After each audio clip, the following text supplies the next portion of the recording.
No risk, no Riz. Get following the YouTube channel now. He is the man.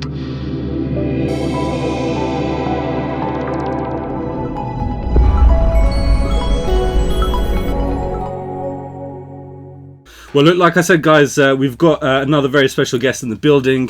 TB promoter, truly blessed promotions. We're going to bring him in now, and we're going to do a kind of a podcast with a couple people. And I'm just going to turn the camera so that you can see. Nice to meet you. How's it going?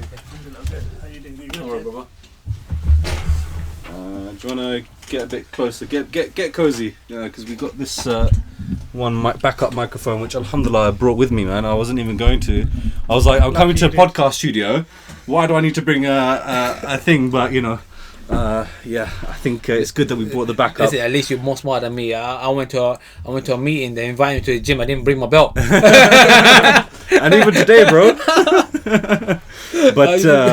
But yeah, let's get started then. Let's jump into this then, man. So, firstly, I just want to say, obviously, it's great to meet Zuhayr, and it's great to see actually someone from Saudi that's like bringing boxing to the masses of people in Saudi Arabia and the Middle East. So, congratulations on your win, bro. Appreciate it. We were watching it live on Sky Sports Box Office back home in the UK, and obviously it was good for Eddie to get you on the show and something different. But I want to ask you, how was the pressure to fight in Saudi Arabia? Listen, on that Anthony Joshua undercard, because to be fair, his cards are the biggest in the world right now. The pressure was real. That pressure was so real. Okay, besides being on Matchroom or so on, I'm a face of Saudi. I'm featured in news articles, pages, whole pages about me, talking about me, news channels, everything.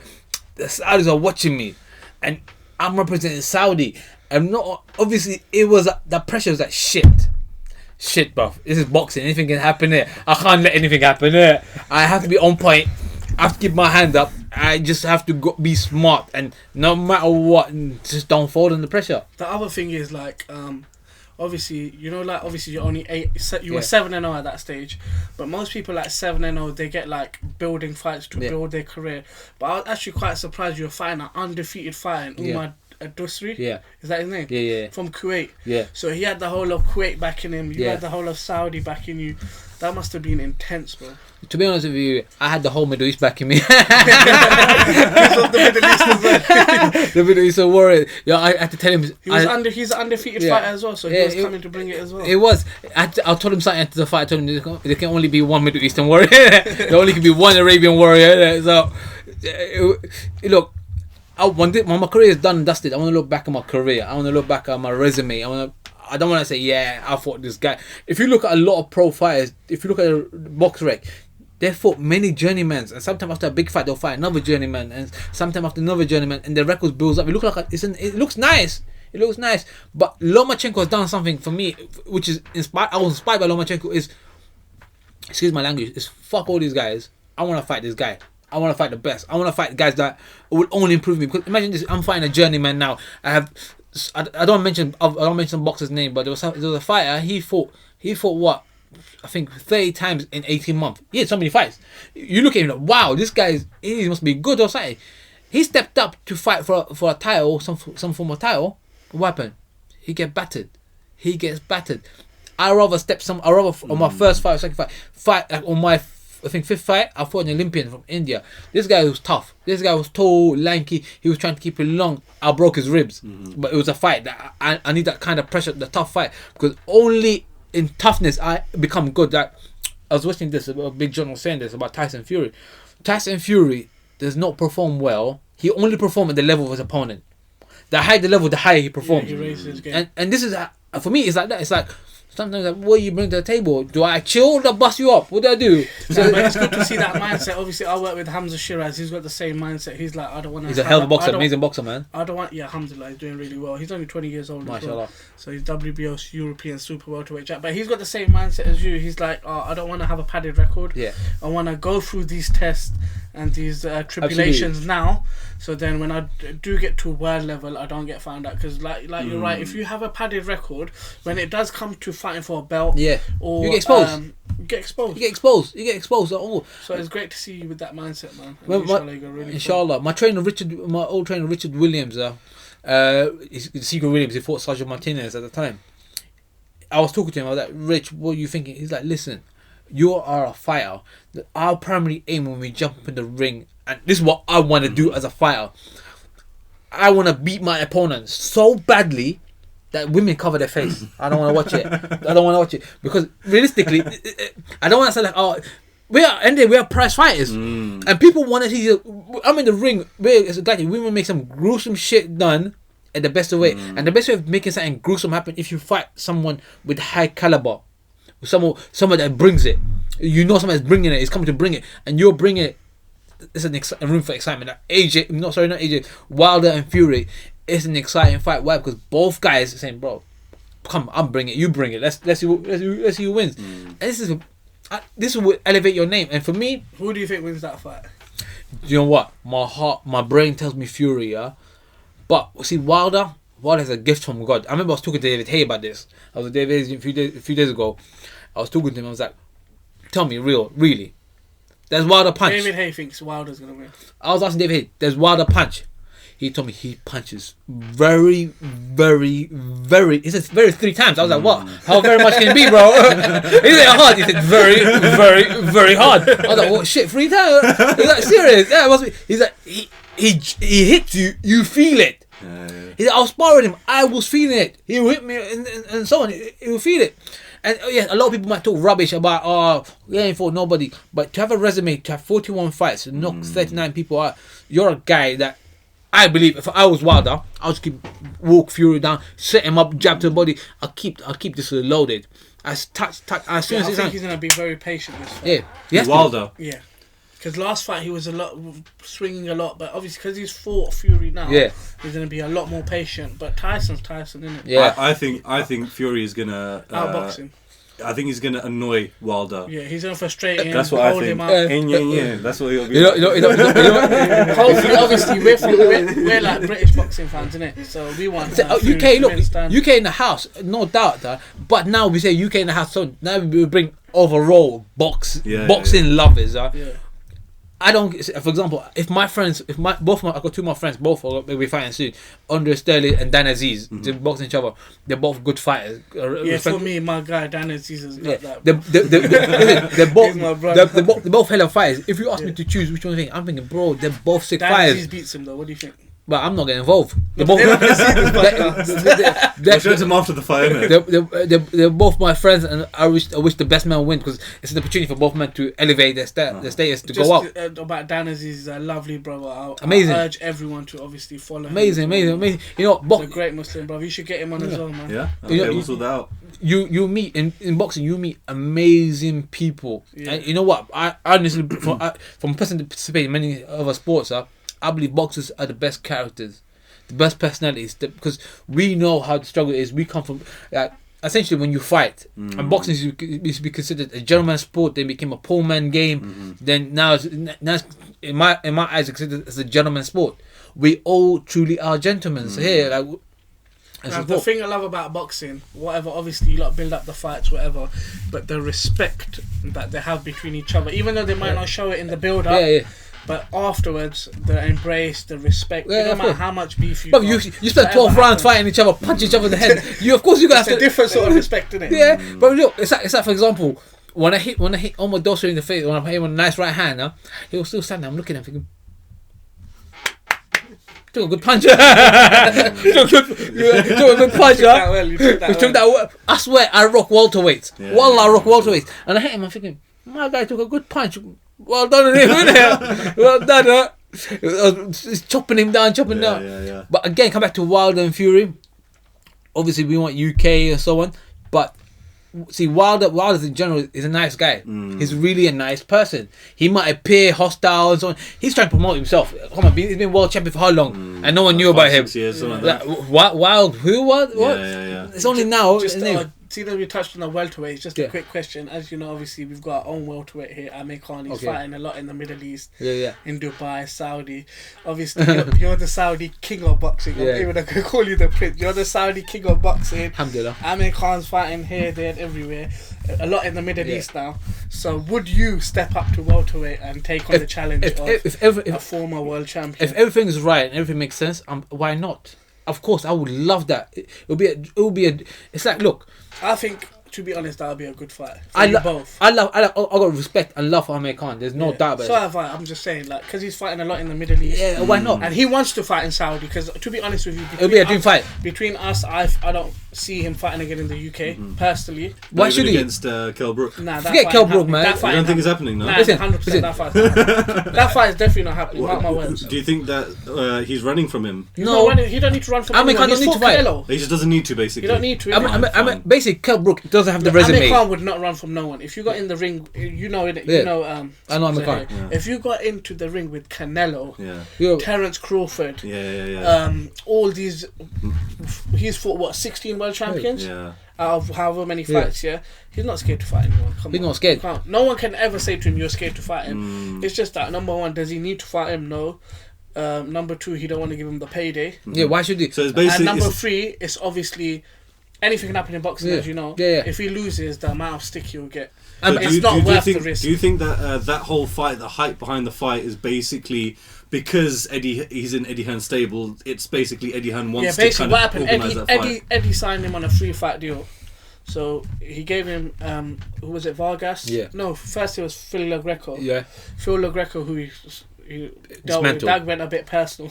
I don't advise anyone to be talking about people's wives. and Yeah, mothers. yeah. That's just Absolutely. disrespectful, isn't it? Absolutely. But as you said, it's a gentleman's Yeah. sport. We don't do that in boxing, yeah?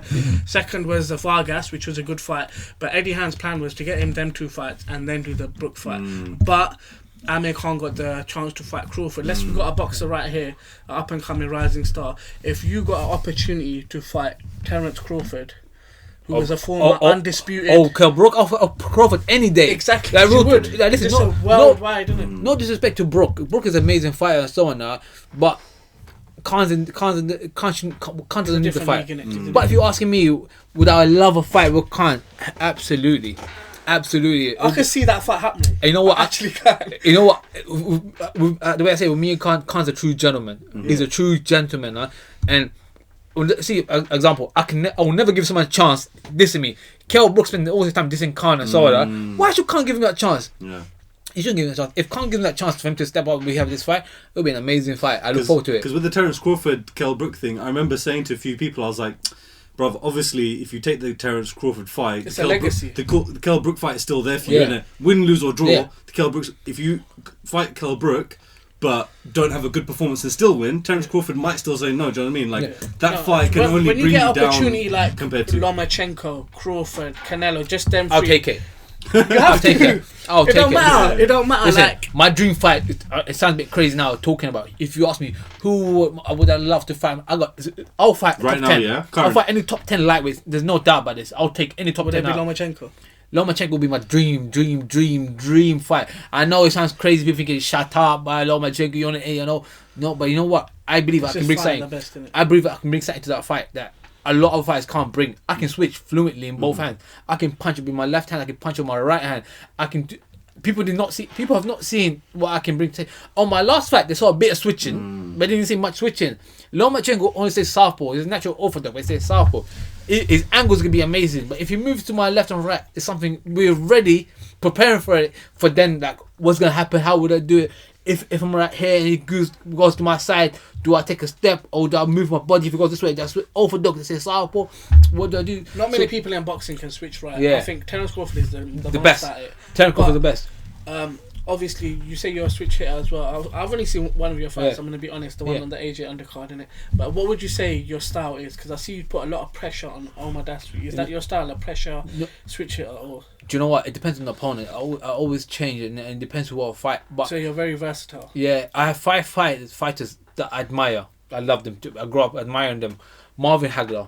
Yeah. The pressure, the switching, the angles. He's a good boxer as well. He's a good boxer. He can move back, so on. Yeah. Naseem Hamed.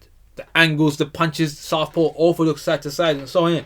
I have Mike Tyson. Short, head movement, hands up, I can duck, roll, whatever.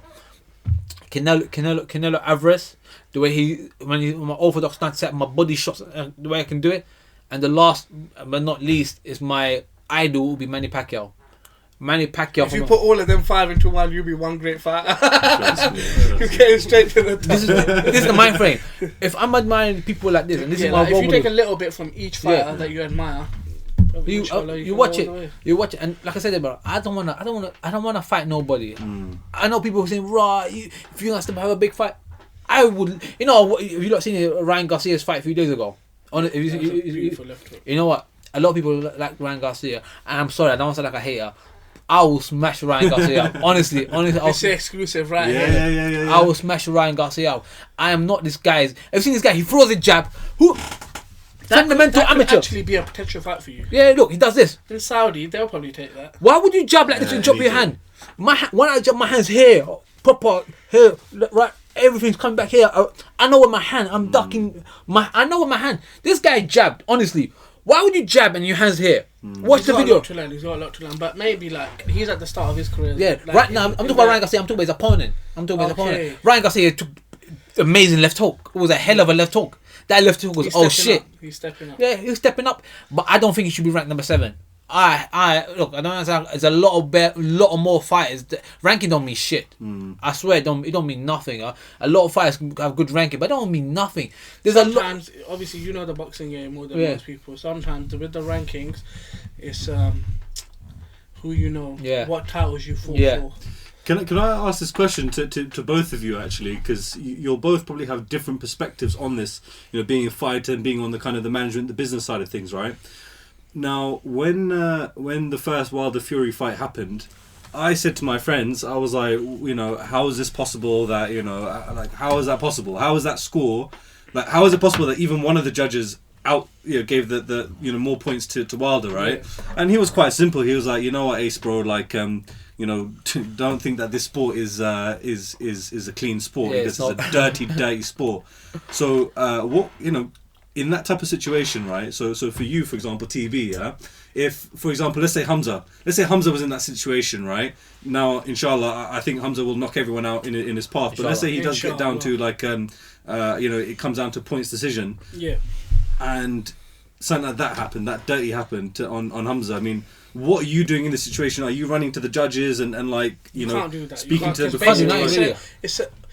At the end of the day, we all got to carry ourselves in the right manner, with respect. If you don't get the decision, then you don't get the decision. But every judge sees the fight how he sees it, with like their perspective of it. And as you know, every judge is different, innit?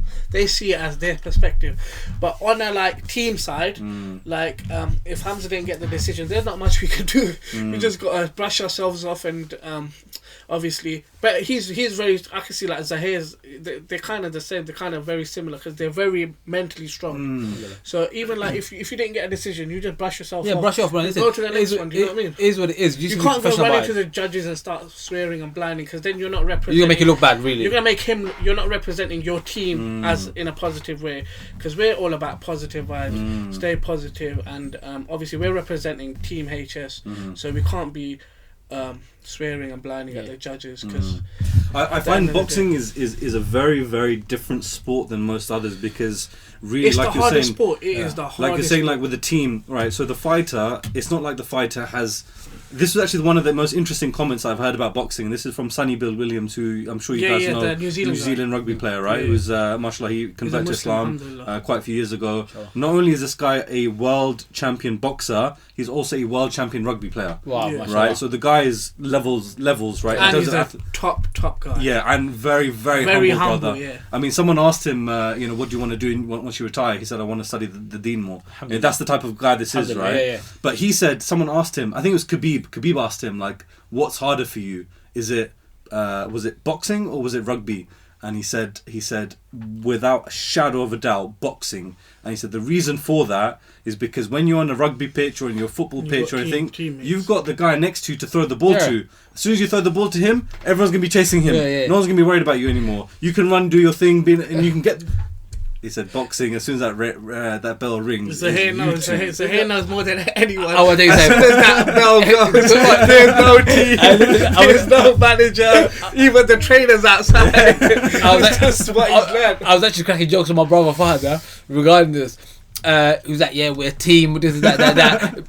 My brother's all giving a talking there. So I remember the fact day comes when I'm in the ring. Everyone say, yo, see you later. Hug me. I tell him, where's the team, bro? Where's the team? But do you know what? But this is what makes boxing amazing. This is what makes boxing amazing. What's the point of being part of a football team? And if you like football and all other sports, what's the point of being part of the whole team when you can do something and everyone will watch you and no one else but you? Like every single combat sport is that person. Like Khabib became an icon after he beat Conor McGregor, and everyone knew Khabib. No one knows that Khabib's team or so on, but there's no Khabib, and Khabib has done something that big. As a boxer, for me, it's amazing. It's like a drug. It's like a drug. I assume it feels like this because the best. If I describe myself to it, it feels like, okay, it's adrenaline high. I don't know. I never tried drugs. Well, my boxer, I don't try drugs. I presume it's like mixed in with speed, heroin, coke.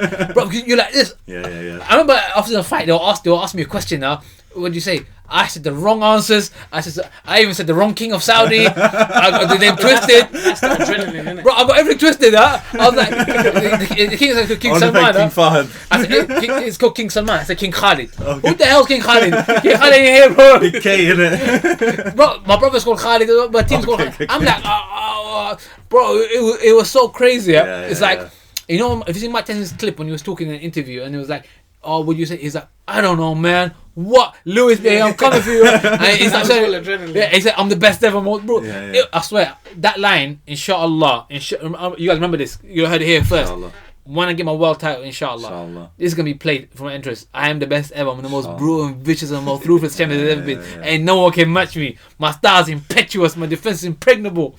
I'm just ferocious. Just one question about the team. I want his heart, but I don't want his children.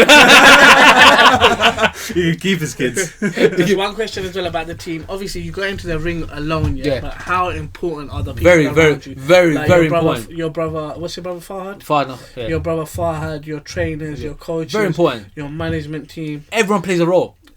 Listen, boxing, as a fighter, please do not let me focus about anything else.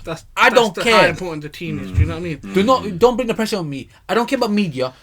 Farhad, my team, Khalid, everyone, sister was there. Everyone gets their role. What do I do as a fighter? I just train it, shadow box, go relax. Anything else, do not talk to me about it. I don't want to know nothing. I want my mind to be clear. I want to focus because I have a fight. Yeah, I'm going to fight. That's why it's so important to have the right people, in the right places. It's so important. Like, you're blessed to have your family, like your brother. Alhamdulillah. You're blessed to have, because a lot of boxers don't have that. Yeah, of course. They have to do the media bit. They have to do everything themselves. It's quite Those long. are the ones that find it hard to reach the top. The reason why, because they've got too many things going on that they can't. Like, obviously Zuhayr and Hamzah, they both got, like I said, they're very similar because they both got amazing teams that take care of everything. These lot, just training, dieting, making weight, doing your runs, that's more than enough for you. That's more than enough. My old mentor, Mickey Carney, if you search him up, Mickey Carney, he was at Castamaro. He was so against boxers becoming professional. He's like, if you have to sell tickets, don't become professional. If you have to sell tickets, don't become professional. Like, that's why, another side. That's very hard. All that stress, all that pressure. You're just a fighter. Go fight. And let's not get it wrong. Fighting is not easy. Yes, it sounds easy. That's the hardest part. Yeah, because if the fighter fails, the whole team fails. Yeah, let's be realistic. When you win, the team wins. Team wins. Yes, the team loses. Yeah, everyone takes an L. So we have to enforce that now. In Saudi, for example, for me in Saudi, what I'm doing now is I'm changing this image of boxing in Saudi. I want to support everyone with talent and a passion. If, for example, TB comes to me and says, "Yo, I want to box." How passionate are you? Are you passionate? Come train this day, sir.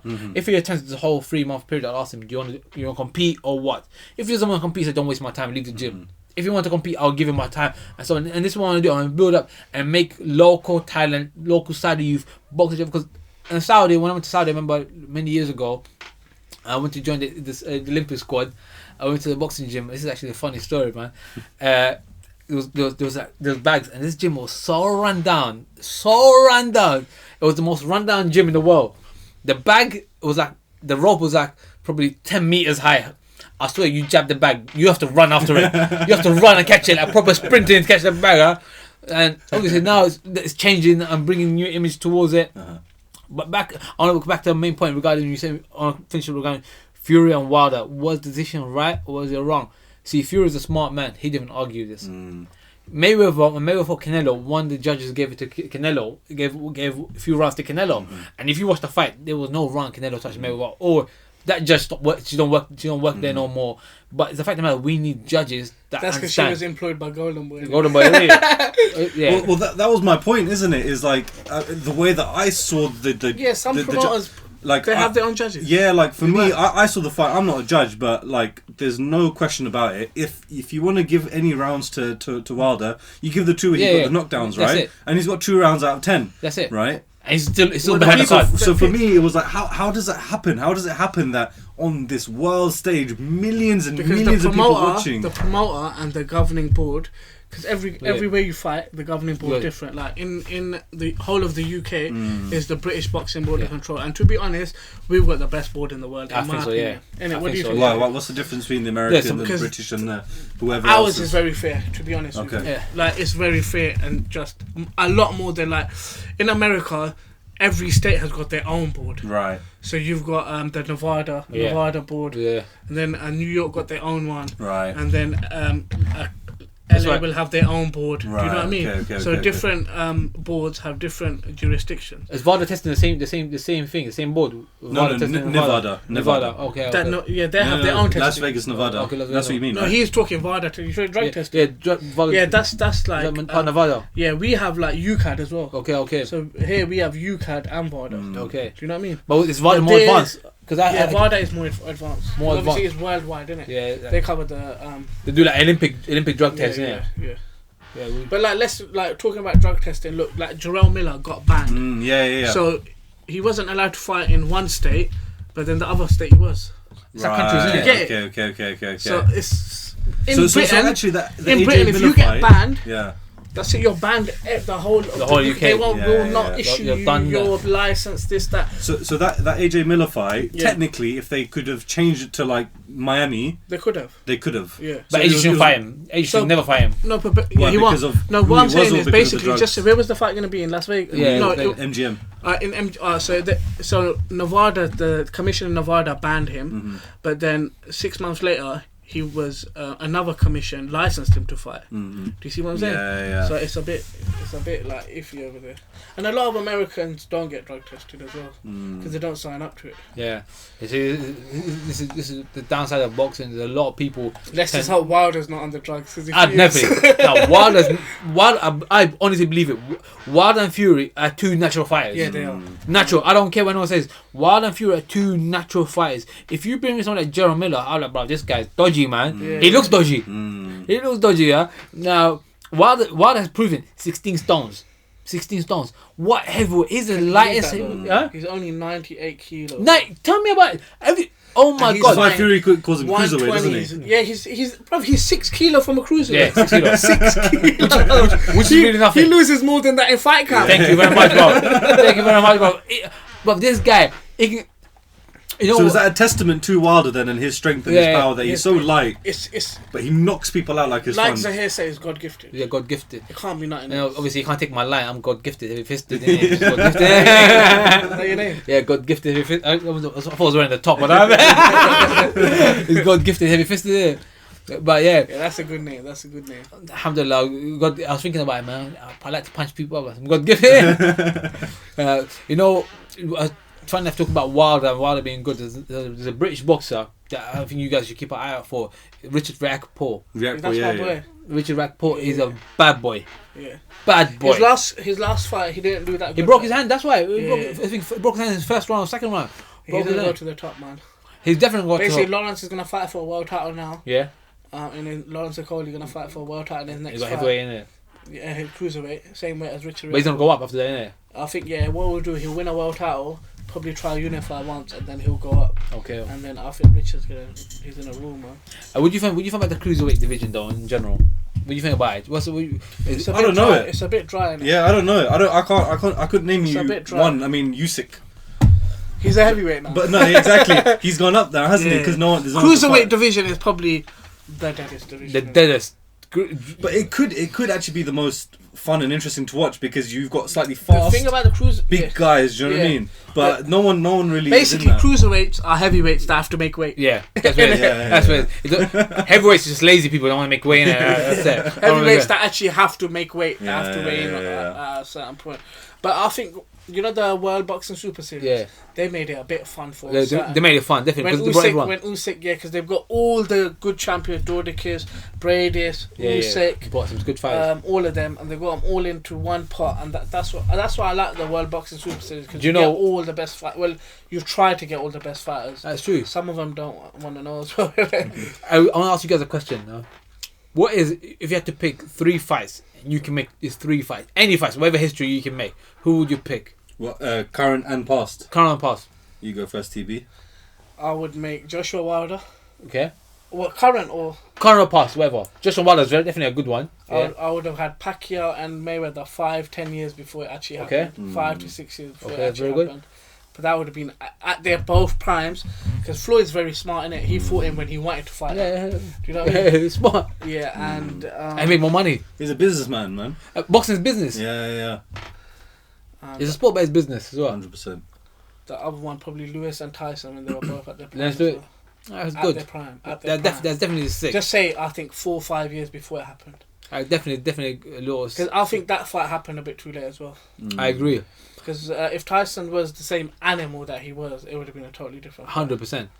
You know what would have been a sick fight? What would have been a sick fight is Marvin Hagler versus Triple G. Or versus Canelo. That is going to be a fight. Nassim Hamed versus Mayweather, because they were the same weight once upon a time. That would be bad. That would be bad. Yeah. Nassim Hamed versus Mayweather, sick. Durant versus Lomachenko. Okay. Yeah. Durant versus Lomachenko, bro. This is that, you know, one of my favorite. Growing up, I used to love one fighter so much, look up to him so much, and that was Marvin Hagler. I used to love I used to wish to see Marvin Hagler. I used to watch Marvin Hagler fight so much so that when he used to beat his opponent, I used to get excited. I was like, Tommy what? Hearns was some great fight. Thomas, you know what? See, when I watch Hagler and Thomas Hearns, it makes me think me fight a taller opponent. How would I fight taller opponents? And the way Hagler, I'm not saying that I'll fight a similar man, but I'll break a taller opponent the same way Hagler broke Hearns.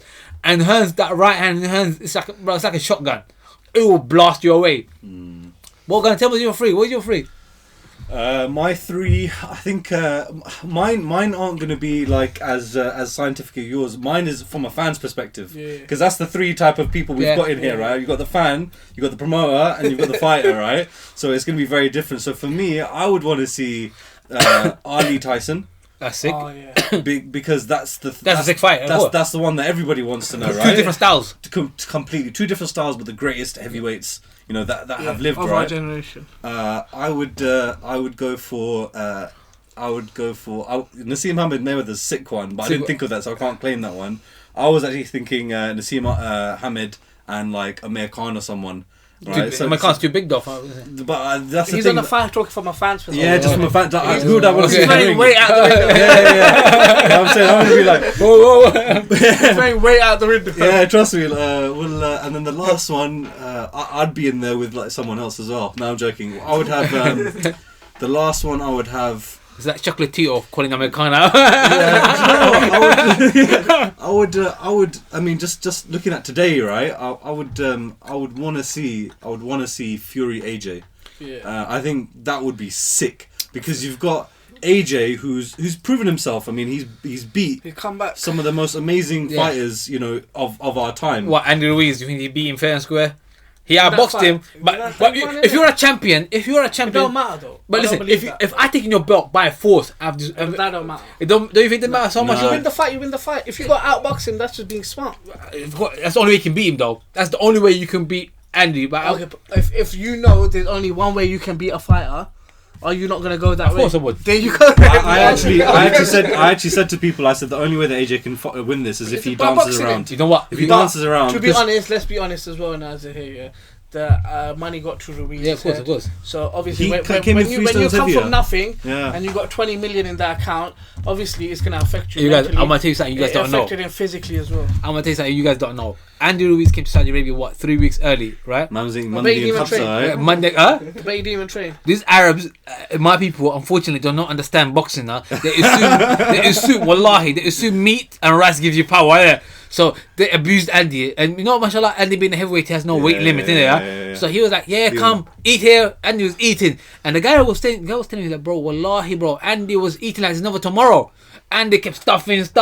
And AJ came. So basically, he come to Saudi on way. Yeah. That's He sounds Pakistani, man. That's when he gained the stone. But we get stoned. Yeah, he was about to win before he came to Saudi. AJ came smart. AJ didn't even get a haircut. Yeah. AJ didn't even get no hair. AJ looked rough. He was business. He was on work. AJ like, bro, I have to work. Let me ask you guys another question. Let me see if you guys clocked on.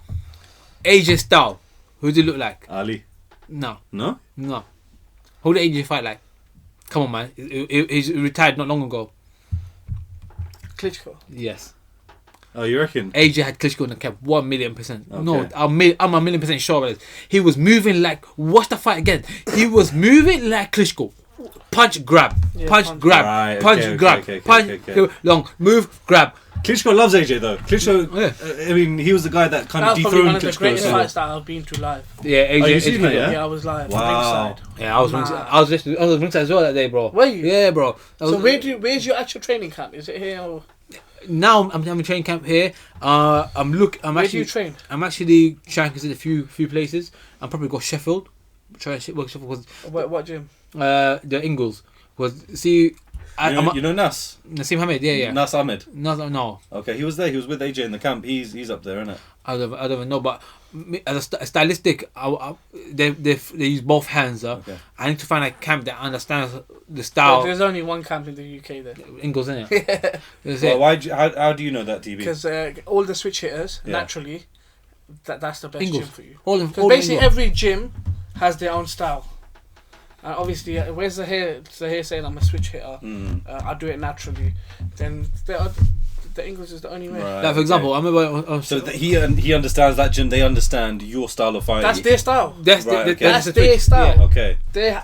They pioneered that style. When they get kids in the gym, that's what they teach them. Right. Switch So left, right, south, he will fit in perfectly there. So they don't teach kids if you're right-handed this stance, if you're left-handed No, they this teach stance. you both stance, Yeah.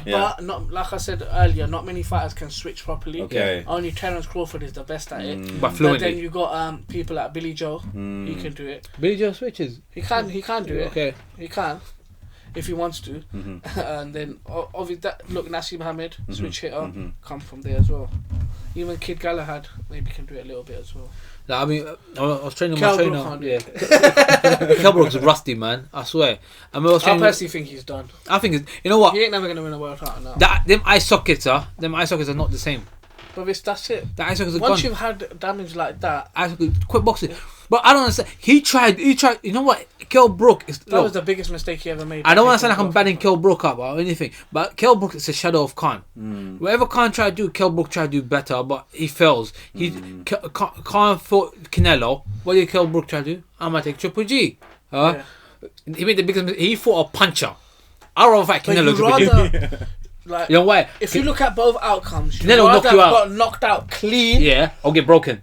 or you'd rather get knocked out clean. You get knocked out clean there. That's it. Look, Because when you get broken, you're never the same. mentally, you're not going to recover. Yeah, exactly. When you get knocked out clean, You're okay, gone, yeah, you wake after up- 5 minutes, you'll be alright, bro. you got You'd hospital. rather get knocked out clean. Get checked up. Everything. So I'd rather have got knocked out. That's what I'm saying. Kell Brook got beaten up like He got a beating of a lifetime. a lifetime, and when he fought Errol Spence, that's it.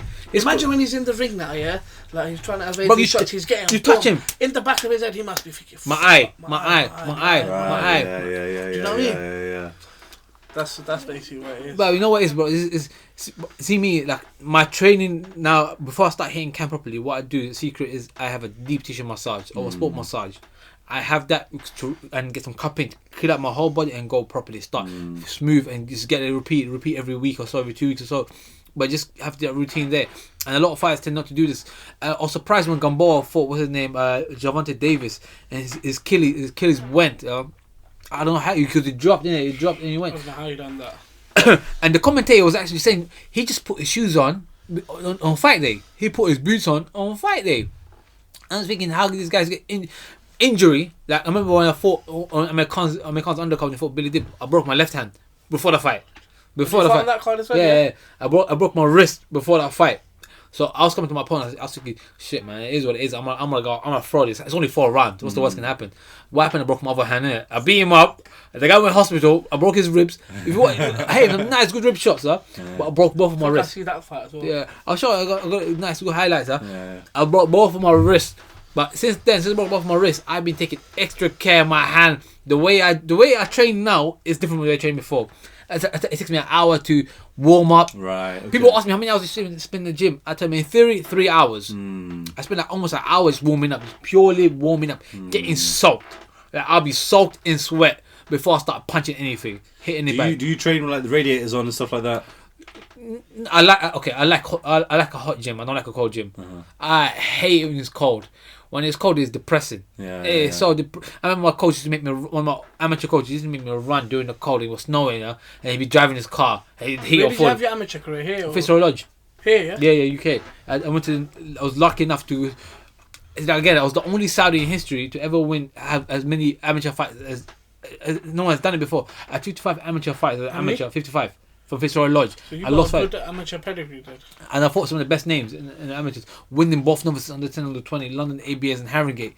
So I did achieve some form of thing in the amateurs. So what I achieved in the amateurs, I've taken as a pro. Everything now I'm just adding on, watching fighters, how they train, taking on board.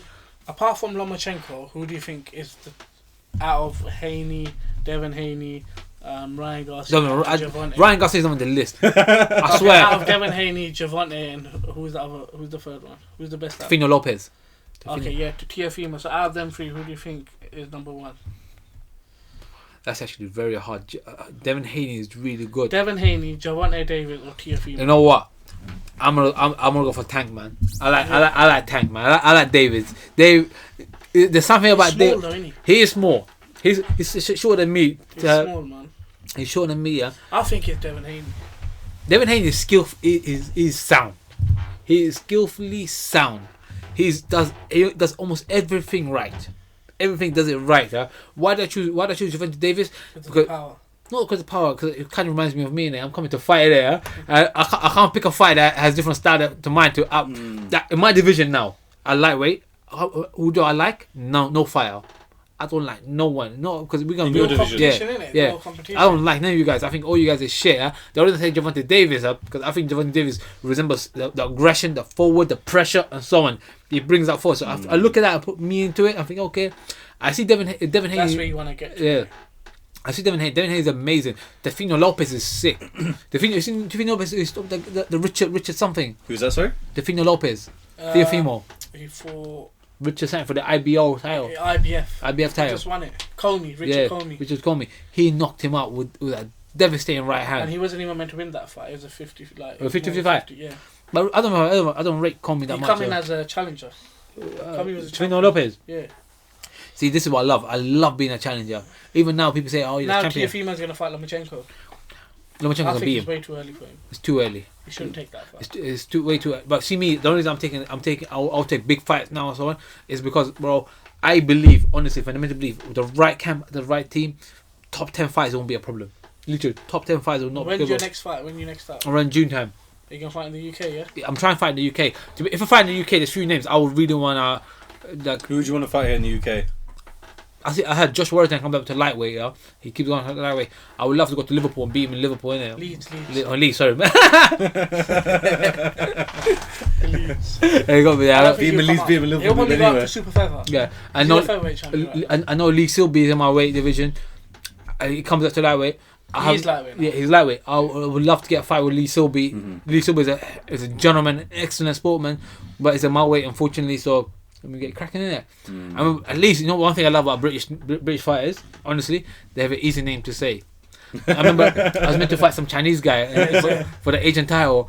Oh my god, they asked me what's his name. I was like, what's this guy's name? It was like, something. I had to bring a comment like, yeah, man, I'm coming for that chicken chow mein because I don't know your name. This falafel is coming for you. His name was what? Huang Kil Kim. Juan Kill Kim, yeah? Juan Kill Kim, innit? I was like, how the Zuhair- hell? That sounds like a Zuhair's going to kill Juan Kill Kim then, isn't it? I want to kill Juan Kill Kim, innit? So, I was thinking, these guys, it'll be embarrassing. Say the name like, in the red corner we have, how do you say his name? But I would definitely I would love some fights, some British fights here. I know there's few fighters want to step up to lightweight. I don't think they're ready. What's his name? Josh. Not Warrington. Josh Warrington fought him. Kid Galahad. No, Kid Galahad's a nice guy, but if he comes up to lightweight, he can get it as well. So you want to go train at his gym? Don't say that. Nah, not in person. I don't know. That might be good sparring for you. Kid Galahad's a hell of a sparring. You know the guy Nasu I mentioned to you earlier? Yeah. He's Kid Galahad's manager. Manager. Yeah. Wow. Is Man. he Yemeni? We can Is he hook you Yemeni? up. Yeah, huh? please. Is he Yemeni?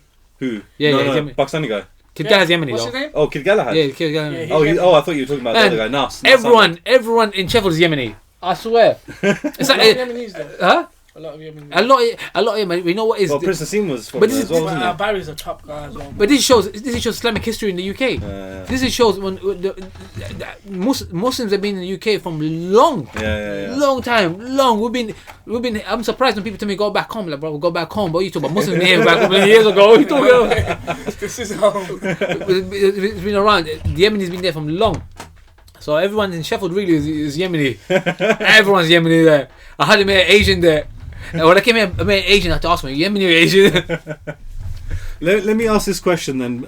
Again, we've got, you guys come from kind of different perspectives to the sport.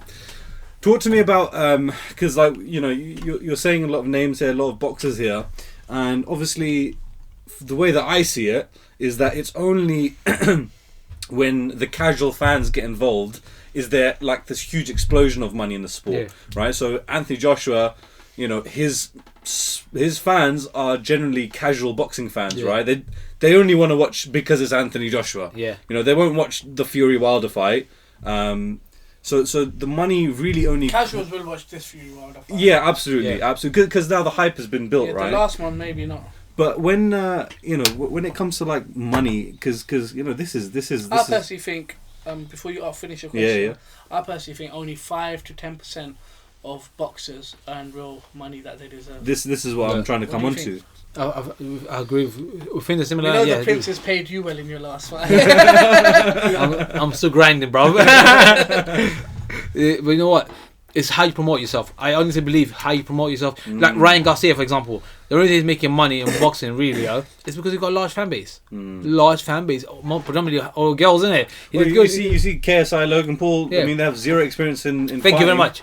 But they've got millions and millions of fans. It's all. So they're bringing that following to boxing and getting paid for it. Like, for example, if I fight in 02, do not be surprised a bunch of Saudis turn up. A bunch Yeah, of Saudis. exactly. Especially my name, my surname. My surname is Al Qahtani. I come from a big family. Yeah, my family itself can buy the whole O2, the whole family. Yeah. My whole fans, my family, distant Your cousins, family would buy the O2. Yeah, that's what he's saying, isn't it? buy the whole O2, bro. Let alone sell it out. It's definitely. Oh, is that? Yeah, that's what I was thinking, man. Like, you guys will actually buy the O2. buy the whole O2. But it's definitely something that obviously I want to do. I want to bring Saudi boxing into UK. Obviously, I'm UK boxing, but I want to bring the whole image because I want people to know. Okay, when we talk about boxing in general, a lot of people have this conception of Russian, American, Mexican, some Europeans.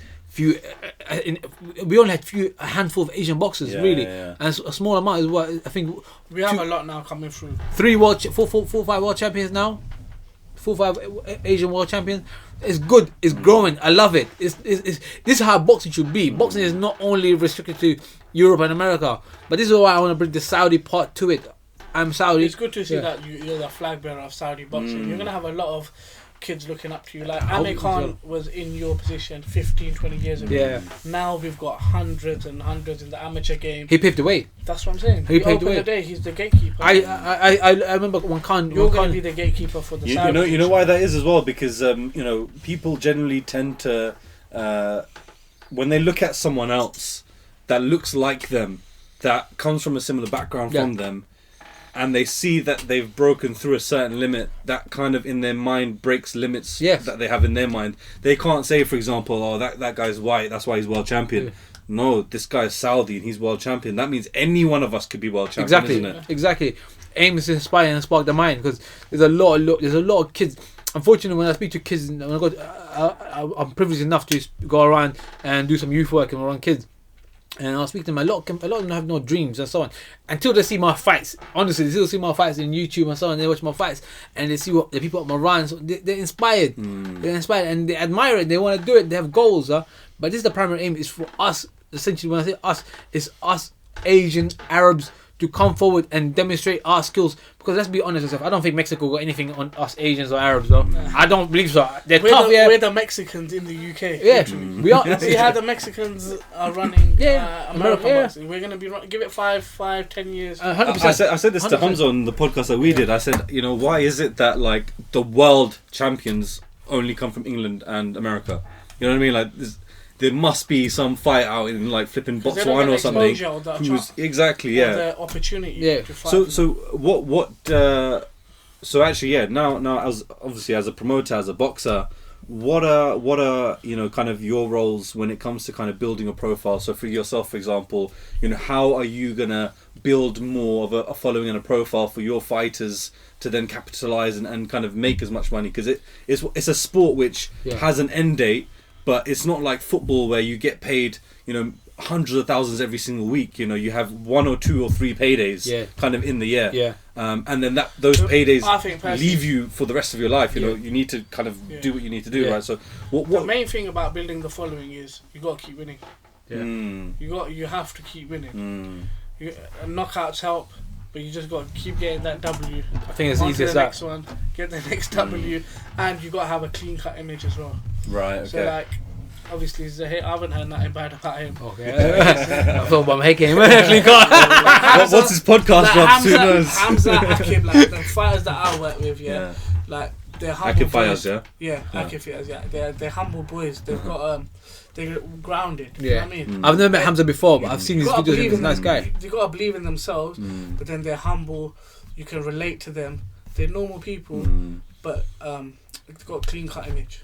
So that's really important. And I think that's interesting actually, because when you look at, for example, because the minute you make one mistake, the whole world's gonna be on you. Yeah. You know when you see someone like Dillian Whyte, for example, great boxer, but just one comment that when I met him on the weigh-in that day, I mean, every single person I met was really kind of bubbly, and Andy Ruiz, yourself, even AJ was with the fans for like half an hour. Like literally, he was with the fans for like half an hour. But Dillian Whyte, I was like, yo, what's going on, Dillian? And he was angry, bro. Like this was just off the back of the UCAD stuff that he had, but like he didn't he just gave me a little spud and just kind of turned away, and he was that's Dillian. Yeah, that's what I'm saying, isn't it? But like, I don't think that Dillian did take any drugs or anything. No, I don't think they tried ruining his image. Yeah, but that's what I mean. Like, you know what I mean?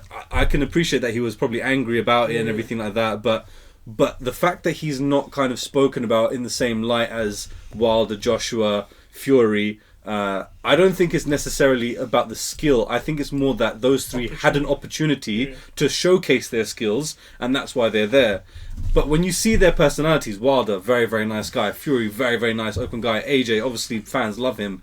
But someone like Dillian Whyte, who's a bit more kind of, I don't think he's as media trained or media savvy, and I think that's what his issue is. He's a lot more ghetto. He's a lot more ghetto. Yeah, that's what it comes down to. That's what it comes down to at the end of the day. So really, boxing is not necessarily boxing talent will get you to the door, but then to open the door, you need a personality. You know what? For example, I personally believe after my fight in Saudi, my brother-in-law was there. Actually, he will tell you, we stumbled upon dozens of people running after us. We actually missed a bus.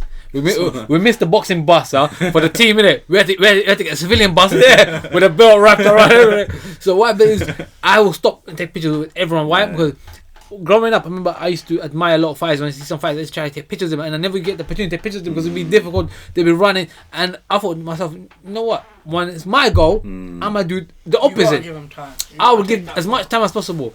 Unless I met some aggressive woman this girl was trying to grab me, like, come here, pulling me. I was like, bro, easy up, man. Punching your head South London. Giving the fans is really... It's important. Because they are the true champions. They're the one that helping you. They're the one that paving the way for you. Boxing's all about the fans, really. Innit? If you ain't got people to support you, you're not gonna get anywhere. Even the haters, though. Even the haters. You need the haters as well. Even the you know what my motto is? If you got 100 of haters, boy, you're doing something wrong. You need thousands of them. I agree with you, man. You know what? Thousands of them. How do you think Floyd Mayweather getting £100 million check? He's got millions of haters. He done good, man. Whether they're fan or they're hater, they're still paying pay-per-view, isn't it? They're still buying that ticket. Do you know what happened to me? I remember I put a picture on my Instagram. I was wearing my military beret. If you watch all my fights, I always wear a military beret. I always wear the Saudi one. This particular fight, my friend's granddad passed away, right? And my friend is English, and his grandfather loved us. He used to remember to come to school, chill in his house, make a sweet. So he gave me his own beret hat. I remember I wore his military beret hat, and I was on my Instagram, and the racist comments I was getting, especially from military guys, I was like, yeah, this is sick, man. I'm getting so all the army boys are messaging me. I'm like, yeah, bro, keep it up. Like, we'll be cheering to get you. I'm like, yeah, keep up the hard work, please. Cheer for me more, please. But it's good. You definitely need some haters. You need life without haters is no life at all. You need people to hate on you. You know, it's interesting. Since starting this podcast, obviously, you know, I didn't have any kind of public name or anything like that. I mean, still I don't. But like, nah, you're doing really well. Alhamdulillah. I mean, say well done to you. Jazakallah khair, bro. You're doing really well. Obviously, we come from the same street. Yeah. We grew up on the same street, man. I'm actually proud to see how far you're coming Jazakallah khair, bro. with this podcast. No, likewise, you're man. You're getting the right people on there.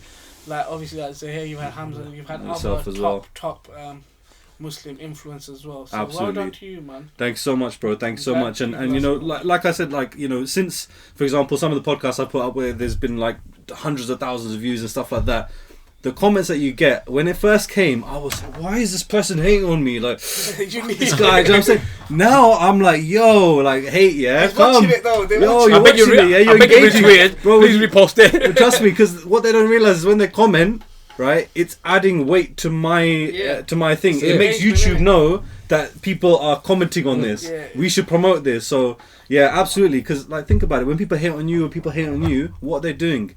They're letting other people know about you. Yeah, do you know what I mean? That's part of your brand, isn't it? I love it. I think personally, if they're hating on me, firstly, they gotta follow me to hate on me. They gotta watch my videos. 100%. It means you're still putting in the work because they're seeing it. They gotta watch your fight. Yeah. They gotta know what you're doing. They gotta know when your fight day is. So literally, they're promoting you. 100%. You know what? I get so many haters on my daily basis. For me, I enjoy it. I find it. I remember some guy criticizing me in the street, cussing me. I was laughing my head off. I was like, please watch the fight. I beg you, please. Come. He was like, no, F off. Come, man, please, man. Be my friend, huh? But it's good. You definitely, everyone that started from nothing and worked their way up, you have to get some form of hate in your life. You have to. Without hate, you ain't achieved nothing. Even in our deen, man. In our deen, it says someone disses you or someone cusses you, you don't get the reward. You don't get a reward for them to cuss you or so on. So let them diss. I'm gonna get your reward in it. I'm going to heaven. You're gonna diss me. Keep dissing me. Absolutely, exactly. So it is what it is. All hate have good. They come with good. Do not all take negativity as bad. Negativity has some good to it towards you, not towards them, obviously. And like I said, it will build you up. More hate, more success. Literally, that's 100%. How do fights come about? So, like, for example, let's stick with this topic of yourself and Amir Khan then, for example, right? Like, what's the process? So you want to fight someone. Let's say from this perspective, you really, really want to fight someone, right? Let's say Amir Khan in this situation. Yeah, you really want to fight Amir Khan, right? What are you gonna do now about this? First of all, get in touch with my team. Again, it depends on the two fighters, what level they amongst each other. If I was low and fight nothing, there's no point for Khan to fight me. He's wasting his time, really. If I was someone high with a good resume and he was slightly higher, we can make this fight happen, right? It's negotiation. So my team will get in touch with this team and ask them to negotiate. They'll talk and so on, and he will agree, and they'll start negotiating 50, 50, 60, 40. And they will start negotiating and the terms and conditions. And sometimes it's easy as that. Sometimes you'll ask for an arm and a leg. Sometimes it make it so difficult. I think all you have to do, get Omar, Big K and King Salman to put in a big offer. He was there. He was there on the night, wasn't he? Put in a big offer. Well, he comes running to Saudi to fight. The problem is, what would I get out of it? That's the question. What would you get out of it? Yeah, well, yeah. Like, the thing is with Amir Khan though is you get a lot more out of it than he. Yeah, you'd get money, but you'd get exposure. Yeah, exactly. The name. And if you could get that win on your record, but it will be huge for you. Because I remember watching It'll take Amir you to Khan. great heights. Yeah, I remember watching Amir Khan in the Olympics, and then the next day I went to a boxing gym. That's the impact he had on me and thousands, millions of other All of British us. Pakistanis, regardless if you're Muslim, just the Pakistanis that would have followed him. Yeah. You know, and got into boxing. Just someone because of different, to him. be honest with you. Someone different. Not the typical English John or Stephen or someone different. Yeah, exactly. So Amir Khan, like no before Amir approached the scene, there was like Naseem Hamed. Naseem Hamed was there for 10 years, then gone. Then I know where someone came up. There was no one in the middle. Exactly. Yeah. Now the next one, they're searching for the next one. Inshallah, me. I think Hamza's going to be. I think Hamzah, for Inshallah, example, yourself. Yeah. I mean, you two. From Akib as well. Yeah, I've never seen Akib fight, but He's fighting. He's gonna be fighting on March 7th on the Eddie Hearn show in Manchester. Oh, nice. So he's got a massive opportunity there. Mashallah. So everyone, make sure you get your tickets. Come see him. Absolutely. Support the brother. Sky Sports and that. So this is one of the things I realized, right, and especially from the last time we were speaking about Hamza's fight, right, I realized that the people who buy the tickets and come to the They're fight, the most important. they're the ones who will give Hamzah his opportunity in his career. I mean, he's got his sponsors, and no doubt, you know, without them, there's nothing, right? Nothing could happen without sponsors, right? No, But the most important people are the people who buy tickets to come support you, because they're giving their money, their time, their effort, and their heart in it, basically. Because I think I heard some comment on like an IFL video when it was about this, and they were talking about how I think it might have actually been Frank Warren who said this about his last fight, saying like, you know, he always brings in a good crowd, you know, and he always brings it in a good big crowd, right? He sells lots of tickets. So that got me last fight when he fought in Birmingham, we done like 470 tickets. That's crazy. For his title shot. That's crazy. a lot. And that's a lot. He's from London. Yeah. So imagine in Birmingham, a different city, and he's done 470 tickets. Yeah. Really good, man. Alhamdulillah, man. It's good that at least get the brothers getting love from everyone in the community, because people need to understand us boxers. We really have a lonely life. There's no need for life to be more difficult when we get all the fans supporters and so on pave away. A boxer's life is very lonely. I tell my wife I'm lonely. She's like, "How you lonely? You got me." I'm like, "Yeah, but you don't understand." So I could tell you, like today, his day would have been waking up at 6. He done track work at 6. Then he done boxing at 6. He would go up at 5:30. Went to the track at 6. Got back about 7:30. Had breakfast. Probably went to sleep for an hour. Then went boxing at 11. Finished boxing. Went home. Showered up. Go Jummah. After Jummah, now what's the time now? About 3:40. Yeah, having lunch, now he's probably driving to a strength session. Right. So that's 3 sessions in one day. So it's just literally eat, sleep, train. It's a job, innit? Eat, sleep, train, innit? That's it. And it's one of those where it's like, all right, your boy can go with you. You know, someone can come with you, but you've got to train. Yeah. You've got to put in the miles. You've got to lift up the weights. In boxing as well, you got to keep a very small circle, innit? Yeah, so very. You got to keep your circle very small. Why? Because, firstly, the more people in your circle, the more distractions. And in this game, you can't afford to be distracted. Yeah. Because like, women, money, going out, the more friends you have, the more opportunity to be distracted. So let me ask you this question then, TB. Someone like Hamzah, he's young, mashallah, very good looking, very well spoken. He's now 10-0. He carries a belt with him, right?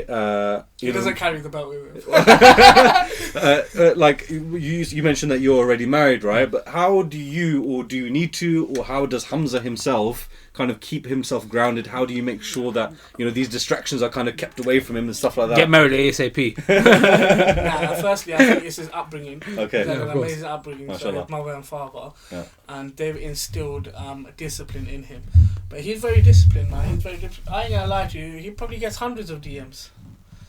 Well, he does get hundreds of DMs, but they're in the unread section. Do you know what I mean? So yeah, he's very disciplined. He's very disciplined, and he knows what he wants out of boxing, out of life. Okay. So, he's grounded, man. Like he's on job. He's a long-term thinker then. Yeah, He's good. Not, like he don't chat to girls. Yeah. He don't need to. He's thinking, when I'm world champion, I'm gonna find. It's written anyway, innit? The woman you're gonna marry is written anyway. So as you know, like he prays as well. Alhamdulillah, he's practicing. So his mindset is like about obviously Deen, his family, his boxing, So them distractions, like he's really good like that. It's all boxers need to be like that. Boxing is a very hard sport, especially when you get some form of recognition. You're gonna start getting all kind of people, every type. I swear, if I tell you my Snapchat, what the things I've been getting, I get women sending me pictures of themselves. But what is as well, like obviously we're his team, so we control his social media, so we see everything anyway. He sees it as well. But Snapchat, you can't control nothing with Snapchat. Snapchat, you open, it deletes. You open it. That's why he's deleted his Snapchat. You know what? I don't use my Snapchat no more. I'll receive Snapchat messages. But it's fit now. Yeah. 100%. It's a big fit now. It's Snapchat. Yeah. He's actually deleted his Snapchat because it was getting a bit ridiculous. Like, I can imagine. Even like before, I used to say, put stuff on your Snap because obviously he's got a lot of big following on Snapchat, but it was getting so ridiculous that he's ended up deleting it. Yeah. But you can find him on Instagram at Hamzah Sheeraz. Make sure you all follow him up. But he definitely did the right thing, man. I changed my Instagram my Snapchat so many times. I received messages they still find you from girls who send me pictures of themselves, and from guys. I swear, I was like, what the hell? What's this girl wants from me? And them girls from me, can I get your number? Take it in. Some guy like, bro, can we be friends, please? I'm like, what is going on, bro? I don't even know you. You want to be my friend now? I just want to be your friend when you're near the top, man. No, but you know what? It's just you always have to remember one thing. The secret is be humble. Forget everyone's business. Be nice to everyone. Be kind to everyone. Your upbringing matters a lot as well. I found that with most elite sportsmen and women, especially men. I mean, I don't know many sportswomen, but sportsmen that I do know and I've seen, even those that I've kind of watched kind of their vlogs or whatever content about them. One consistent thing that I see is that they have a very, like you said, a very small circle, and they're very close with their family. Like their mum and dad will always be around them. Always. Like even Tyson Fury, his dad is always there. Yeah. Do you know what I mean? His dad is always in camp. Even His brothers Hamzah, are in his camp. dad's always there. Yeah, exactly. So that's one thing that I've seen is that small circle and a very close knit team. And I think the reason for that, from my kind of outside perspective, is that these are the only people that actually truly want good for you. Yeah. You know, even like someone else, you know, like a friend from school, for example, you know, who gets back in touch, and it's like, you know, one of those things where you can kind of probably see that this person wants something for themselves, being around you. You know what I mean? So like, have you experienced that as well? So many. The best and especially now recently, I can imagine you got the whole of Saudi messaging you. Everyone. I got cousins that I never met. They're still my cousin, but I don't know how to be cousins. Right? But the fact of the matter, just look. You just have to go back to your foundation. Keep humble. Be nice. Be kind. You don't have to come out your way. You don't have to do anything that you don't have to do. Just speak to. After my fight, I received 1,000 messages. Honestly, 1,000 messages on my Instagram. I had to respond to most of them. But it's just the time it took for me to respond to everyone because I'm trying to give back. It takes about a week to respond to. Yeah, it took me longer than a week, a month. Imagine, and not most of not me responding. I got my team, all in charge of my Instagram, right? So they respond as well. So it's like, oh, thank you, and people that we should remember me from your school time. We should meet up. I'm thinking, why do you meet me up now? Where were you before? Innit? Where were you the whole time between now and school? Where was you the time I only had my boxing bags and my friend? With Hamzah, he's only like you've met his mate. Yeah. Like kids are top brothers, so they've been like with each other since school. So he's just with him most of the time. And then obviously when I'm around, and then his dad's there as well. So even with that kid, even though he's from Manchester, he's only got like one main friend as well, which his name's Hamzah as well. So it's really important to have a very close circle. Close circle, like not many people, because the more people, the more distraction. 100%. People look. A lot of people don't understand the boxer's life. Some people want to go shisha. It's very simple. Yeah. Some friends want to take you shisha. Some friends want to go clubbing. Some friends want to stay at late night. Some friends want to do this. Some friends want to do that. As a fighter in your circle, you need to focus on the priority, and your friends will support you. Really, a true friend will support you. Yeah, absolutely. Will support you for your. We all have our own little challenges. I love to eat. I generally love to eat.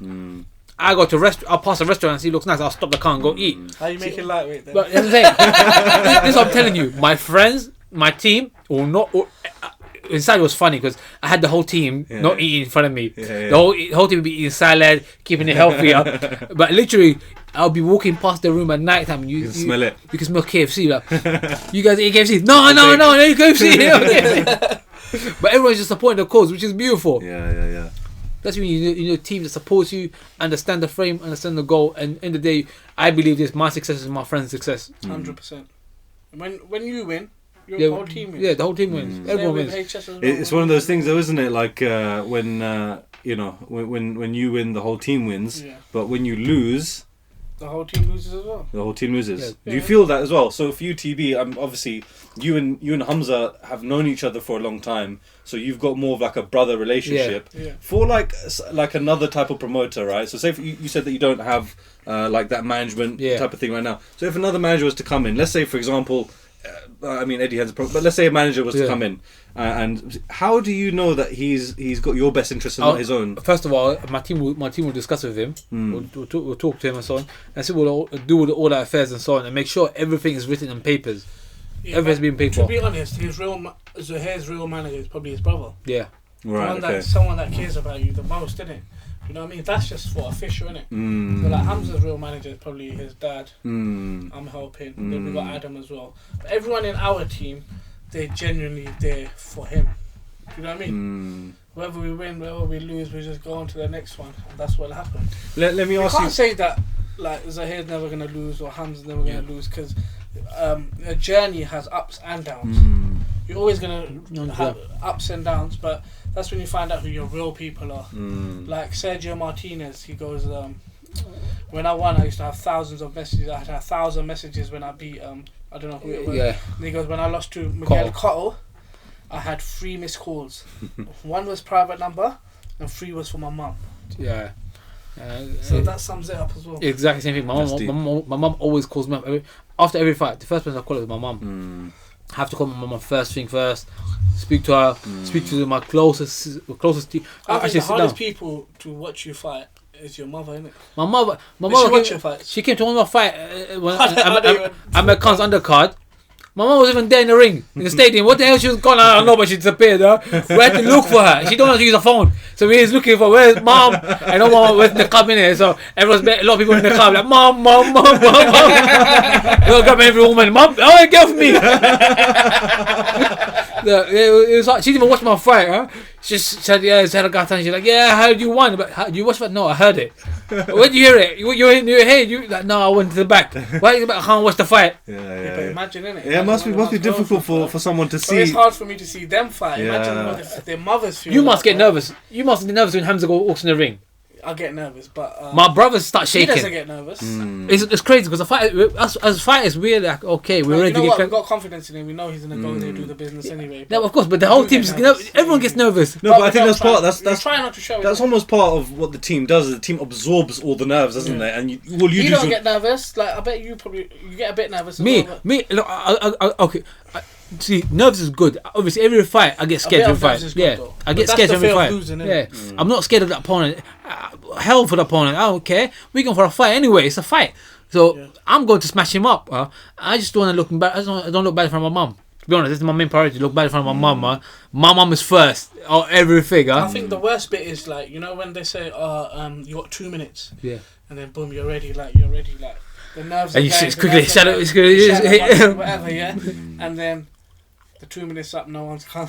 And then 10 minutes is gone, no one's come, but you're ready to go. And then it's be like 20 minutes to be like coming out, but another 2 minutes. Oh, that's what someone's telling you. I'll be ready like 2 minutes, and then it's taking like. No, like the person, like there'll always be a whip, a boxing. Yeah. He's the one that provides your gloves, right? And gets you to your ring walk. This that. Right. Okay. Like one fight, we were at the ring walk and we were like, you're going on. But obviously that announcer, this that, we were stood there for a good 12-15 minutes. Yeah. That's when you get more nervous. Yeah. You're thinking like, what's going on? Of course. That's kind of what happened with the AJ Ruiz first fight, because he came out like 15-20 minutes later. So Ruiz actually should have been in a bit more of a nervous situation than in the ring, isn't it? Yeah. But I think Ruiz. You're really screwed on, man. Yeah, but he got to be lucky in that fight as well. Like, you see an opportunity, he took it. You know what? AJ came up wrong. AJ came up big, came up strong, stiff. It was powerful. AJ was powerful then. Like, listen, 20 stone. Imagine someone punch you 20 stone. To be honest, I think like Eddie wanted more. That fight he done more for Eddie and Matchroom to build their brand in the US. Yeah. Rather than himself. Yeah, that's a good point actually. The biggest mistake he made was to do it for other people. Do you know what I mean? Because at that time, Eddie was building up Matchroom USA. You gotta take AJ. That was their there. first like major fight, Yeah, wasn't it? major one. And look, Josh Kelly drew in that card. He's one of their rising stars. Katie Taylor really lost that fight. 100%, she lost. She lost that fight, innit, against 100%. Against that woman. 100% she lost. 100%. That fight. And then AJ lost, and then Callum Smith not made it out. The loss Katie Taylor took on that fight is like Roy Jones in the Olympics. It was that obvious. It was hella obvious she lost that fight.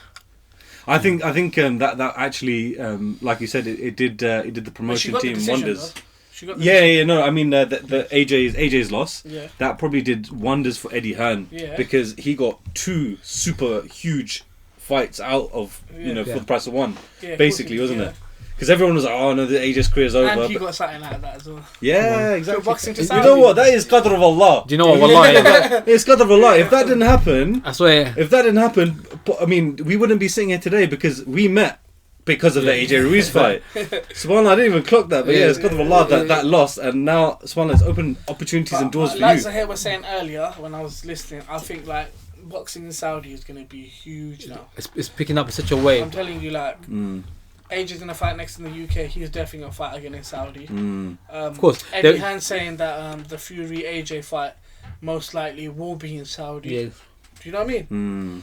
So obviously there's a lot of money there as well. But Because in Saudi's a spot. there's going to be a lot of opportunities for youngsters. And let's be honest with ourselves, aren't we all sick of tired of Wembley or to Las Vegas? Aren't we all tired of saying, You know, it's nice, yes, but what I liked most about the fight in Saudi is, If the next one's in Saudi, I'm going to come. Come on.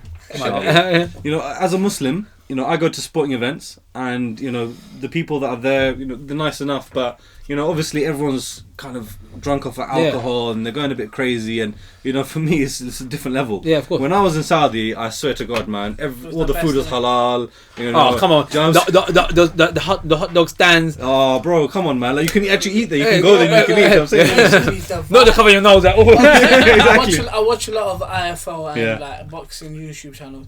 The vibe that was there, it was like everyone was happy. Positive. Everyone Very was positive. like, When alcohol's not there, it's better. Yeah. Not everyone thinks it's a boxer. Because now in the UK, when you go to O2 and everyone's drunk, everyone thinks that they're a fighter. Yeah. They start fighting the stairs, Yeah, the place stinks of alcohol. Go to the toilets. People slip on the floor, drunk. the Everyone. worst is the toilets. Bro, I You don't prayed. even want to go to the toilet, bro. I prayed my salah right outside the stadium. Think You know about that it, little prayer area that was there. Like, it was time for Isha. I'll be honest, Alright, it's- cool. I went out, did my prayers Come with back. the Jama'ah, and you go back into the arena, into the fight. Do you know what I'm saying? Like, it was amazing. But let's be honest with ourselves. I think that's one of the best things having boxing matches in Saudi because all cultures can fit in. Yes, that's it. Everyone can fit in. Absolutely. And as Muslims, we can pray in peace without people looking suspicious on us. Everyone else can pray, do what they want to do. Obviously, with a certain guidance, don't French kiss your girl in public. Don't bring alcohol in public. Then do what you're doing here. It's okay. Saudi is becoming amazing, and this is what people are becoming jealous. Especially people from the States or Vegas. They're gonna hate this. Money's being taken away from them. Yeah, Saudis bring Saudis. That's where the money is, though. Yeah. Have you seen- No, it's what that's life. Things change if you're not moving things forward.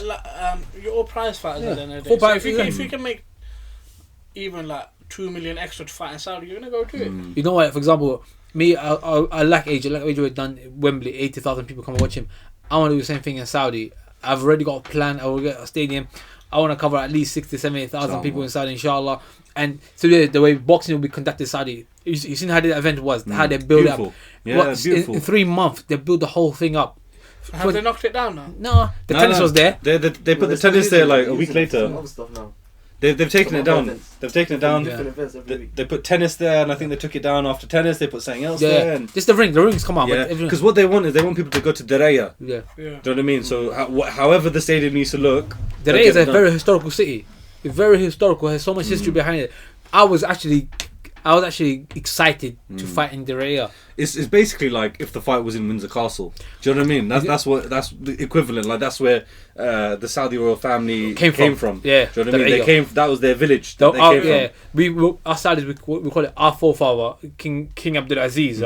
He came from Diriyah, that particular part, and that Diriyah has it's like Arab Diriyah, innit? It has historical values behind it, and for me to win my fight in that part there, I feel like I fulfilled the duties of everything, all the Saudis. Imagine Were you the the only Saudi on the card? Yeah. Imagine the founder of your country would have walked in the same steps. That's what I'm saying. That you walked. And, do you know what I mean? And this is why I felt so excited, and I was just so happy just to get on with it, get on the ring. For me, some people you see my clothes, the clothes that I wear to the ring. It's traditional Arabic clothes. It's the warrior's garment. You call it the warrior's garment. We wear, and my entrance is in Arabic. I play a particular Arabic entrance for every fight. And the reason I played that particular Arabic entrance and just the same way is because the Arabian Warrior only knows one way. That's it. That's my way. So we've only got a couple minutes left, literally about 2 or 3 minutes, or at least until someone kind of kicks us out. So officially 3 minutes, but who knows? TB, is there anything that you want to know from Zuhayr? And Zuhayr, after that, is there anything that you want to know from TB? I just want to obviously invite Zuhayr and yourself to. We got a massive show coming up next Saturday. It's a charity show in Manchester, so it's a white collar boxing show. So obviously it's gonna be packed there in Oldham Leisure Centre in Manchester. So come down. It'll be good to see you there. So Hamzah will be there. Akib will be there. So it'll be good to see all your brothers there as well. Inshallah. And it's good to see someone like flying the flag for Saudi as well, obviously, and all us Muslims as well. You know what I mean? So he's doing good, man. Good luck to him, inshallah. If you need anything from us, bro, we're there for you. What's the future for TB Promotions? So obviously, Hamzah's got a fight coming up. Akib's fighting at Matchroom in EMEA. We've got this show coming up. So there's a lot of things happening, but we just take one event at a time, see what's happening. Do you know what I mean? Yeah. You just take it with the roll with the punches, as they say. Absolutely. You know what? For TB, where he did boxing, and like I always say, I'm sick and tired of seeing the same faces do the same thing. It's about time this change, this new generation, this new mind frame, us lot coming in, and I admire. I'm here for all of these lot, innit? Do you know what I mean? Anything I could do, obviously, with and you're paving the way for a new generation, for new. I'll be honest. Like with TB, like he said to you, like me and him have known each other since we were like kids. Do you know what I'm saying? Literally since we his house is like the other side of my house. Yeah. We probably share the same, garden touches each other. Yeah, one of them ones, isn't it? Couple doors down there on that side.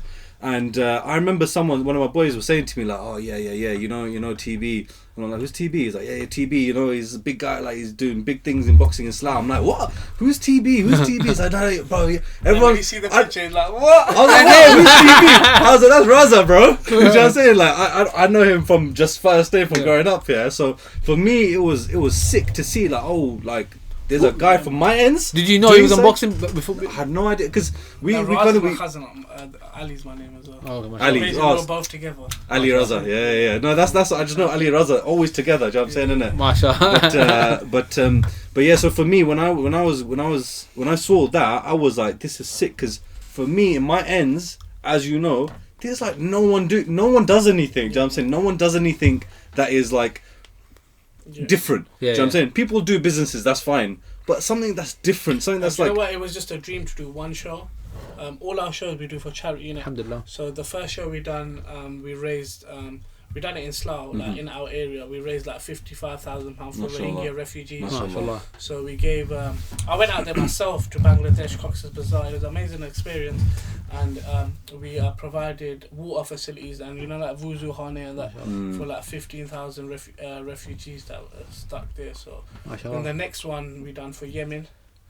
We raised 300 food packs. Then we done one for Kashmir, and this one we're doing for disabled, disabled kids and orphans. It's for school to give them education and that. See, mashallah, boxing boxing.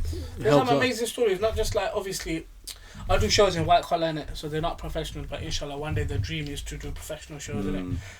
But there's some amazing stories. Like one guy, one of the guys that fights on my shows, he was 132 kg. Now he's fighting at 72. Wow. You know what I mean? Wow. That's like Tassie Fury story, isn't it? Yeah, that's life changing. That's life changing. And there's another guy like man lost me in his training. That was over a 2-year period, and there's another story. Like this is probably the biggest story. Like there was a guy, his name was Aaron. So he was fighting for. So we got belts as well in it for our promotion here, TB Promotions, light heavyweight title. So he was fighting for the belt, and this is how you know this is totally from Allah. Yeah? Basically. They were boxing.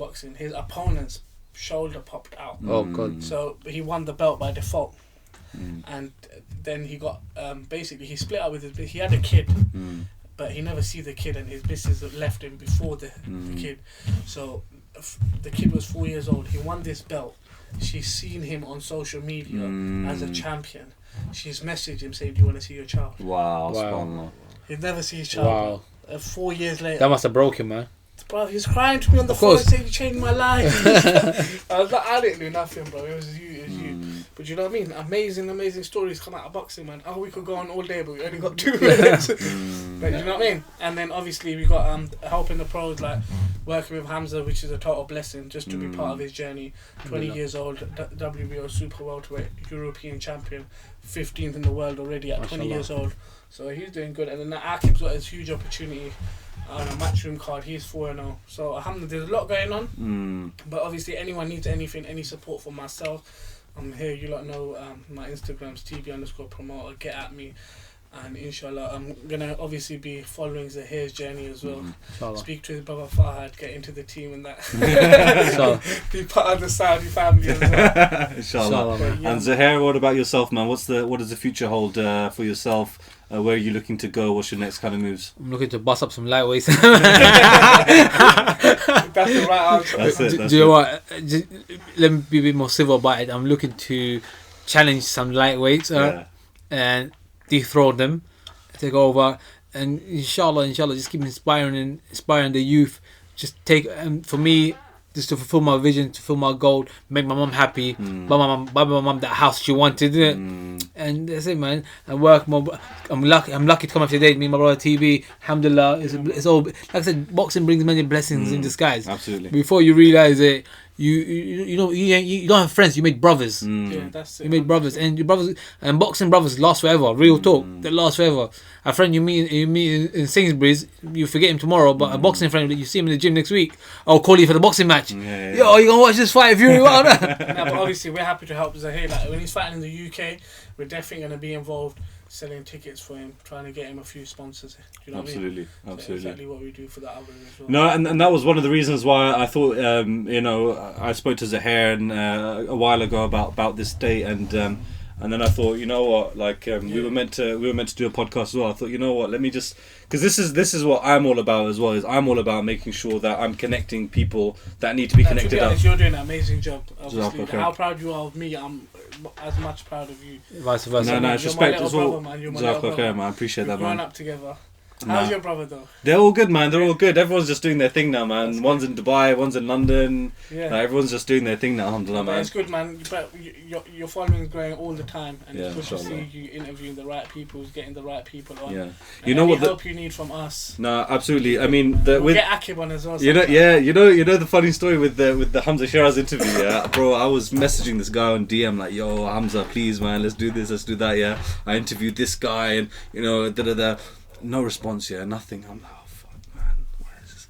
Then I see TV, yeah. Then I see TV at a boxing event, and first thing he said to me, no, I said to him, I was like, yo, I heard you're big now, no, and you're like, no, I heard you're big now, bro. Do you know what I'm saying, innit? And then he was like, look, we'll hook it up with Hamzah, we'll get that done. Do you know what I'm saying, innit? So a week later, do you get me? Yeah, literally, it was like from 0 to 100%. Nah, but do you know what? It's not really his fault, because obviously, like I said, no, he must have been. Yeah, that's it. Oh, I understand exactly. And obviously, it's our job to like.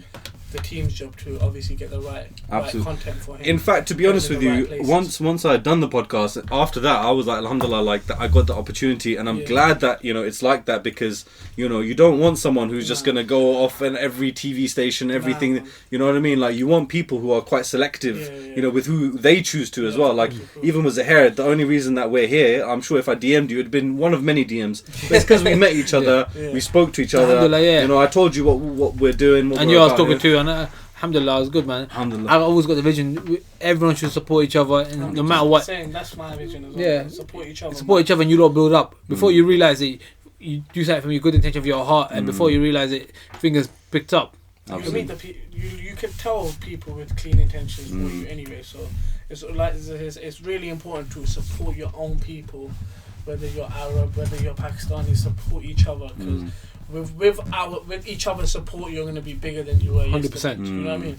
And I think an important point on that is, the reason why we support each other is because we get the same struggles. Yeah, we're looked at in the same way. So if we can push those boundaries, if we can help other people out, it's only going to help the whole community. Blessing for helping people. You know Absolutely. What I mean? Just on that, the final question I have for both of you here is, the brand is called No Risk, No Rizq. This is the Rizq Podcast.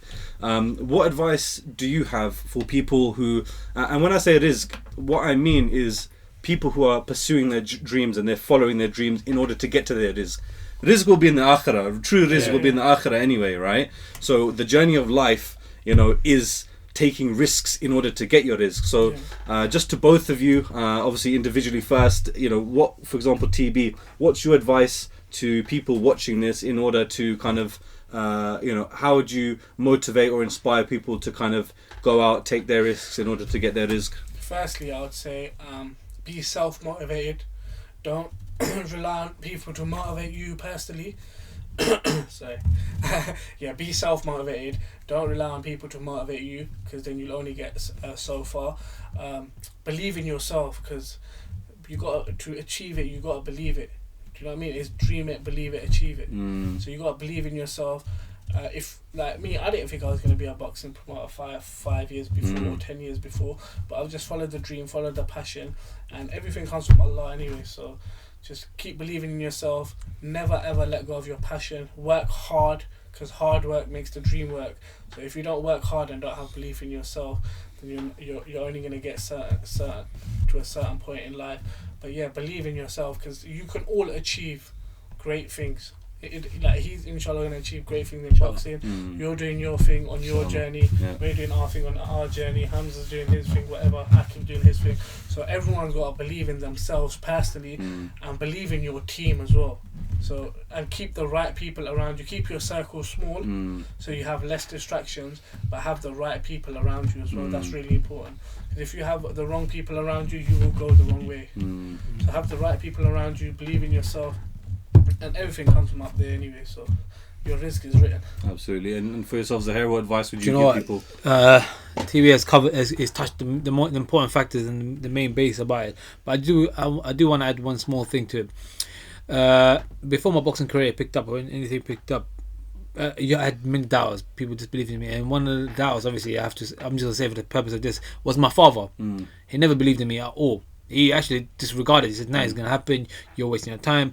Just shunned it away, and put it in the carpet and covered it. Same happened with me as well. Yeah, shunned it away, covered it. My mum came and said, "Forget him.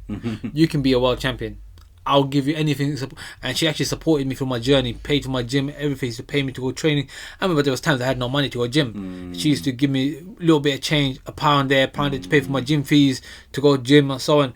And slowly, from my dad doubting me to my dad calling me, "I always believed in you." I always knew you were gonna do it. But maybe it was like motivation, but you didn't think it was motivation. It could be either way, but as a child I took that as a negative. It did affect me in a way, but I refused anything, and I believe this: we live once in this life. We live once. Do what you want to do, achieve what you want to achieve, because nothing is difficult unless you want to tell me you want to go to the moon tomorrow. And I tell you, bro, that's something difficult to go into the moon. Let's be honest with ourselves. But if you tell him, if you work for your goal from a young age and you pursued it, and there's actually one of my friends, one guy inspired me and helped me, because I remember I was coming down, just postgraduate, and I was working, I was earning big money a day. And my friend Yahya, if you see him, he's called Home by Sean on his Instagram. He makes YouTube videos. My friend Yahya told me, just leave everything behind and focus on your dream. Stick to your dream. And we was walking Westfield. I remember I was depressed, and I was thinking, should I quit my job? I'm gonna have no money. What should I do? Because I was living by myself. My family had gone back to Saudi, and he was like, just do what you're doing. Stick to it. The first while was a struggle, but I just stuck to it. And in my mind, I imagined a storm. And I'm in the center of a storm, and the wind is blowing tough, and I'm just crawling, trying to get through the storm. And that's what it is. Once the storm goes, no little wind will push you over, because you survive the storm. A wind is nothing, and you'll continue achieving what you achieve. Inshallah. Brothers, honestly, Jazakallah khair, thank you so much for your time. I think this podcast It's going to inspire a lot of people, inshallah. Inshallah. Not just those in the boxing world, but I think those in the boxing world in general, like, will enjoy yourself, this. man. Whatever you do, to believe in 100%. yourself and go get it, man. Inshallah. Absolutely, it's all written for you. It's all That's out there. man. But all God wants is that you work towards it. 100%. And God it's, loves the trials, this is. absolutely. So yeah, once again, thanks so much. For me, like I said, it's an honor and a privilege that you guys have taken your time out to come speak with me. And I pray that whatever you guys are working towards, that you guys achieve it greater than what you could even believe yourselves, inshallah. So once again, thanks so much to everybody who's listening. Thank you so much for listening. Make sure you subscribe, make sure you like, and make sure you follow these brothers as well. I'll tag them in the comments, and inshallah, Subscribe, baby. subscribe. Say that in Arabic. How would you tell the Saudis, man? They need to subscribe as well. It's difficult, bro. Subscribe. Subscribe القناة هذه يا. Inshallah. Brothers, thanks so much. Everyone who's listening, thanks for listening. Tune in for the next one. Thanks for watching. Make sure to click the icon to subscribe and be first to see all the latest videos. Click one of the videos below to see our latest video or one that we've recommended especially for you. And don't forget to follow us on Instagram, Twitter and Facebook. Our handle on all platforms is No Risk, No Rizq.